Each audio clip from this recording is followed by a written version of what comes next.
चॅनलमध्ये तुमचं खूप खूप खूप मनापासून स्वागत. उठायला उशीर झाला आहे. मुलांच्या टिफिनसाठी काय करावं हे सुचत नाही. तर आज मी तुमच्यासाठी अगदी झटपट तयार होणारा हा नाश्ता तयार करून दाखवणार आहे. तर त्यासाठी इथे मी 1 वाटी बारीक रवा घेतलेला आहे. रवा आपल्याला बारीकच घ्यायचा आहे. अगदी 0 साईजचा रवा असतो ना, तोच रवा आपल्याला इथे वापरायचा आहे. तुमच्याकडे जर जाड रवा असेल तर मिक्सरमधून याला एकदा फिरून घ्यायचं आहे. त्यानंतर अर्धी वाटी इथे मी पोहे बारीक करून याचं पीठ तयार करून घेतलेलं आहे. पोहे आपल्याला अर्धी वाटी मिक्सरमध्ये छान बारीक करून घ्यायचे म्हणजे त्याचं पीठ तयार होतं. त्यानंतर 2 चमचे याच्यामध्ये दही घातलेलं आहे. थोडंसं यामध्ये पाणी घालायचं आहे. सुरुवातीला आपल्याला 1 वाटी इतकं पाणी घालायचं आहे. थोडं थोडं करून याच्यामध्ये मिक्स करायचं आहे. जाड रवा जर तुम्ही घेतला असेल ना, तर मिक्सरमध्ये फिरवताना तुम्ही रवा आणि पोहे एकत्र करून मिक्सरला लावलेत ना, तरी देखील चालेल. या मिश्रणामध्ये आपल्याला गुठल्या राहू द्यायच्या नाहीत. सगळ्या व्यवस्थित असं मिक्स करून घ्यायचं आहे आणि त्यानंतर इथे आपल्याला झाकण ठेवून 5 ते 6 मिनटं आपल्याला साईडला ठेवून द्यायचं आहे. म्हणजे छान असा रवा हा फुलला जाईल. तुमच्याकडे जर वेळ कमी असेल ना, तर तुम्ही झटपट हा नाश्ता तयार करू शकता. अगदी ठेवण्याची सुद्धा गरज नाही. पण ठेवलात तर 5 मिनटं हा छान रवा फुलला जातो. तर तुम्ही ते बघू शकताय बघा.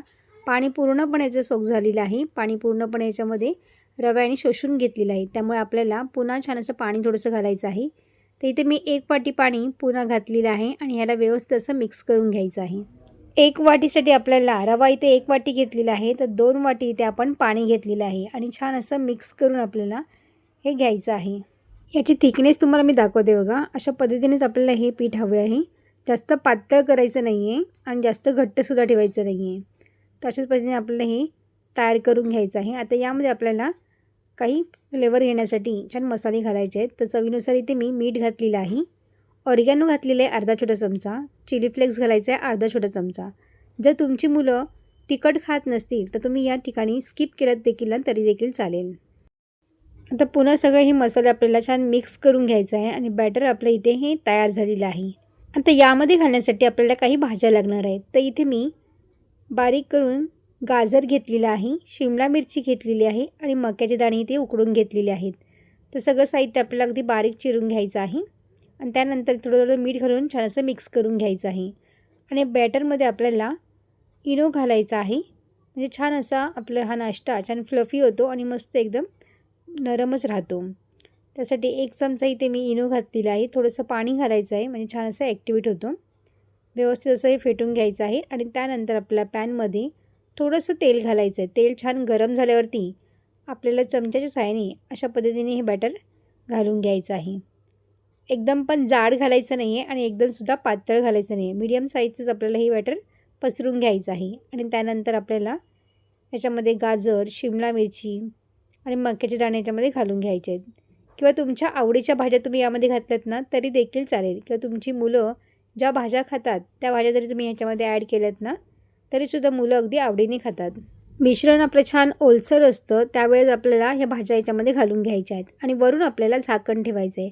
अगदी एखाद्या मिनिट याच्यावरती झाकण ठेवायचं आहे म्हणजे छान असं हे मिश्रण हे ड्राय होऊन येतं. तर तुम्ही ते बघू शकताय बघा. मिश्रण आपलं पूर्ण असे ड्राय झालेलं आहे आणि आपला नाश्ता इथे तयार झालेला आहे. एक साईड आपली छान झालेली आहे. आता दुसरी बाजूसुद्धा आपल्याला छान शेकून घ्यायची आहे. दुसऱ्या बाजूनेसुद्धा आपल्याला एखादा मिनिट छान असं शेकून घ्यायचं आहे म्हणजे छान आपल्याला हा नाश्ता तयार होतो. एकदम हा नाश्ता कुरकुरीत तयार होत नाही, तो मऊसूतच राहतो. आपण यामध्ये रवा आणि पोहे घातल्यामुळे हा नाश्ता जास्त कुरकुरीत होत नाही, थोडासा नरमच असतो हा नाश्ता. दोन्ही साईडून छान शेकल्यानंतर तुम्ही इथे बघू शकताय बघा. आता दुसरी बाजूसुद्धा आपली इथे शेकून झालेली आहे. तर आपण काढून घेऊया. तर अशा पद्धतीने आपला झटपट तयार होणारा हा नाश्ता इथे खाण्यासाठी तयार झालेला आहे. कितीही घाई गडबड असेल ना तरी हा नाश्ता अगदी 5 ते 7 मिनटात हा नाश्ता तयार होतो. तुम्हीसुद्धा अशा पद्धतीने नक्की ट्राय करून बघा. आणि हा नाश्त्याला आपण सॉसबरोबर खाऊ शकतो. लहान मुलांच्या टिफिनलासुद्धा देऊ शकतो किंवा नाश्त्याला. तुम्ही नक्की ट्राय करून बघा आणि तुम्हाला रेसिपी कशी वाटली मला कमेंट्स करून नक्की सांगा. रेसिपी आवडली असेल तर लाईक, शेअर आणि सबस्क्राईब करा. बाजूची बेल आयकॉन पण जरूर प्रेस करा जेणेकरून जेव्हा पण मी नवीन व्हिडिओ अपलोड करेन त्याची सर्वात आधी नोटिफिकेशन तुम्हाला पाहायला मिळेल. पुन्हा भेटू अशाच एका नवीन रेसिपीमध्ये. तोपर्यंत मस्त खा आणि स्वस्त राहा.